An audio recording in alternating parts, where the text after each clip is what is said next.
Hi y'all, and welcome to class today. We will be discussing the topic of classical conditioning, the phenomenon that coined its name from Russian physiologist Ivan Pavlov.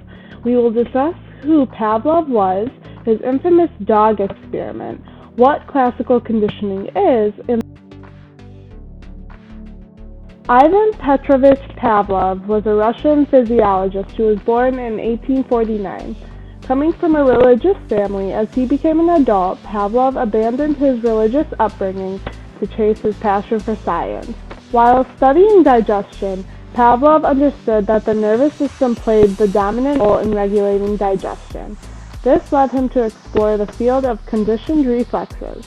Pavlov's famous experiment that coined the term classical conditioning involved his pet dogs. His goal was to take an unconditioned stimulus in an unconditioned response and introduce a neutral stimulus to the pair to result in a conditioned response. Now, what does this mean exactly?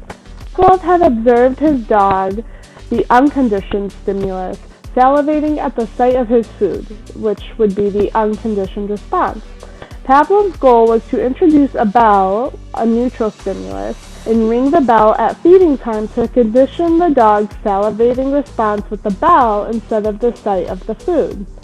After several trials, the dog understood that the bell meant that it was time for food, so the dog would salivate at the ring of the bell instead of the food bowl. Therefore, the dog was conditioned to have such a response at a different stimulus. So what is classical conditioning? Textbook definition: it is a learning process that occurs when two stimuli are repeatedly paired, a response which is at first elicited by the second stimulus and is eventually elicited by the first stimulus alone. In easier terms, classical conditioning is taking an animal or human, in Pavlov's case the dog, and observing a response, which was drooling at the sight of food, and then to introduce an object or any stimulus, and then, which would be the bell, to act as a link from the animal or human to the response.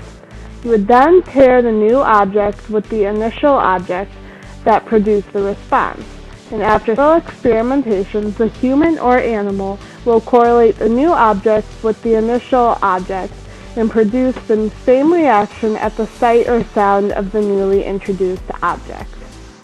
And that wraps up classical conditioning. You may have not heard the term before today. Maybe you have heard the term, but never knew what it meant. But in truth, humans and animals have been classically conditioned since birth. Classical conditioning has become intertwined with how humans interact with everyday objects and things within their life.